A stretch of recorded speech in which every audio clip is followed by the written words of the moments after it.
Break के बाद आप सभी का स्वागत है सी न्यूज़ भारत में। नमस्कार, मैं हूं रत्ना। आइए रुक करते हैं बिहार झारखंड बुलेटिन की ओर।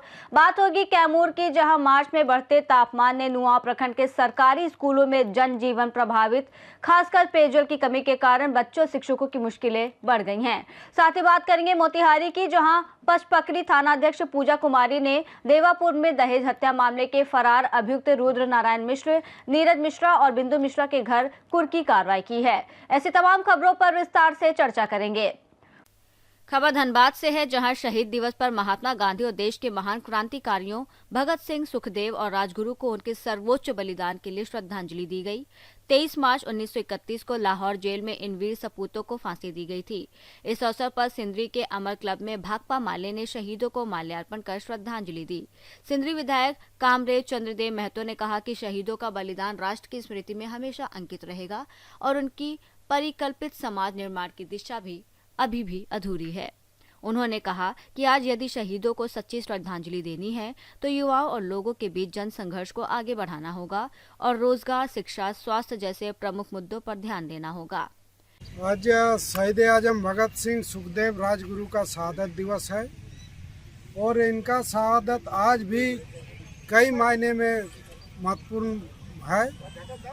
इन लोगों ने जिस भारत की कल्पना की थी उस भारत का निर्माण अभी तक नहीं हो पाया है। अंग्रेजी हुकूमत तो चले गए, लेकिन उनका द्वारा जो बीजारोपण किया गया है वो बीजारोपण का अंश आज भी हम लोग देख रहे हैं। आज भी साम्राज्यवादी ताकतें विभिन्न रूप बदल करके देश पर हावी होने का प्रयास कर रहा है।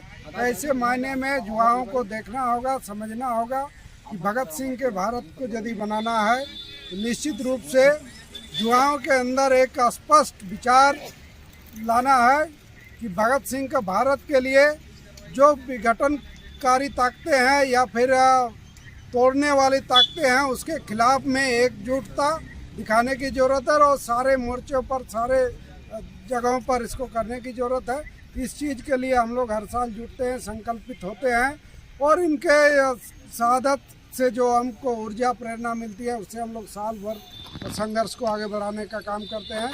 भगत सिंह के विचार को युवाओं तक ले जाने में और अच्छा ढंग से हम लोग काम करेंगे और भगत सिंह के भारत को एक दिन हम लोग निश्चित रूप। धनबाद से सी न्यूज़ संवाददाता सिंधु कुमार की रिपोर्ट। मार्च में बढ़ते तापमान ने नुआ प्रखंड के सरकारी स्कूलों में जनजीवन प्रभावित किया है। खासकर पेयजल की कमी के कारण बच्चों और शिक्षकों की मुश्किलें बढ़ गई हैं। कई स्कूलों के चापाकल खराब हैं या जलस्तर कम होने से पर्याप्त पानी नहीं मिल रहा, जिससे बच्चों को बाहर जाना या घर से पानी लाना पड़ता है। अभिभावकों ने शिक्षा विभाग और प्रखंड प्रशासन से तत्काल मरम्मत, टैंकर या मोटर पंप के जरिए शुद्ध जल उपलब्ध कराने और गर्मी के मद्देनजर स्कूल समय या आपातकालीन व्यवस्थाएं जैसे ORS की व्यवस्था करने की मांग की है। कैमूर से सी न्यूज़ संवाददाता नमो की रिपोर्ट। पचपकड़ी थानाध्यक्ष पूजा कुमारी ने देवापुर में दहेज हत्या मामले के फरार अभियुक्त रुद्र नारायण मिश्र, नीरज मिश्रा और बिंदु मिश्रा के घर कुर्की कार्रवाई की। इस दौरान पुलिस ने घर की खिड़कियां और दरवाजे तोड़कर सामान अपने कब्जे में लिया। थानाध्यक्ष ने बताया कि पिछले साल नवंबर में नवविवाहिता का संदिग्ध परिस्थितियों में शव बरामद हुआ था, जिस पर परिजनों ने दहेज हत्या का आरोप लगाकर प्राथमिकी दर्ज कराई थी। आरोपी फरार रहने के कारण न्यायालय ने कुर्की आदेश जारी किया, जिस पर यह कार्रवाई की गई। मोतिहारी से सी न्यूज़ संवाददाता नवेंदु की रिपोर्ट। पाकुड़ नगर थाना पुलिस ने हथियार के साथ 2 अपराधियों साल्फी शेख और सागिर शेख को गिरफ्तार किया है।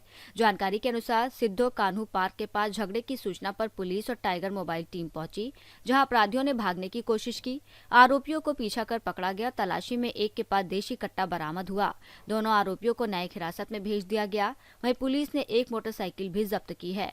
ईद में जो पार्क में भीड़ होती है उसके मद्देनजर पुलिस अधीक्षक महोदया के द्वारा वहां पर पर्याप्त संख्या में फोर्स की व्यवस्था की गई थी। कल संध्या में गुप्त सूचना प्राप्त हुई मैम को कि कुछ लोग लड़ाई झगड़ा कर रहे हैं और उनके पास हथियार भी है संभवतः। सूचना का सत्यापन हेतु हुए थाना प्रभारी अपने दल बल के साथ वहां पर पहुंचे और VIP रोड में 2 व्यक्ति को संदिग्ध हालत में हिरासत में लिया गया।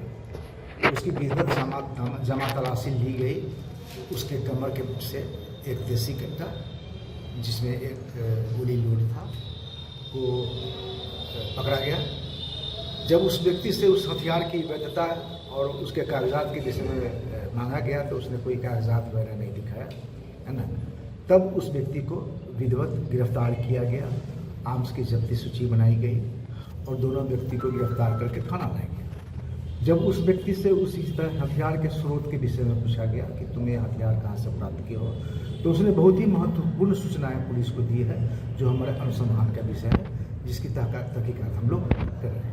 दोनों अपराधी कहाँ के हैं? जो व्यक्ति गिरफ्तार हुए हैं वो एक अंजना का है और एक मनिरामपुर का है। जो व्यक्ति अंजना का है उसका नाम है सागिर शेख, जो ट्रांसजेंडर किन्नर भी हैं और किन्नर हैं, और दूसरा व्यक्ति सेल्फी शेख जो मनिरामपुर का है। यही दोनों व्यक्ति को गिरफ्तार किया गया। सर हथियार के स्रोत के विषय में पूछा गया उनसे, तो उन्होंने बताया और ये हमारे अनुसंधान का विषय है। इसके विषय में फिर हम लोग बात नहीं, पहले से क्या अभी तक ज्ञात नहीं हुआ है, हम लोग पता कर रहे हैं। किसी घटना को सर वो अनुसंधान का विषय है कि वो लोग क्या करने वाले थे नहीं करने वाले थे, वो हमारे अनुसंधान का विषय है, उसको अभी रहने दीजिए, फिर हम लोग बाद में पीसी। पाकुड़ से सीनू संवाददाता पंकज भगत की रिपोर्ट। बुलेटिन में फिलहाल इतना ही। देश और दुनिया की तमाम बड़ी खबरों के लिए आप देखते रहिए सी न्यूज़ भारत।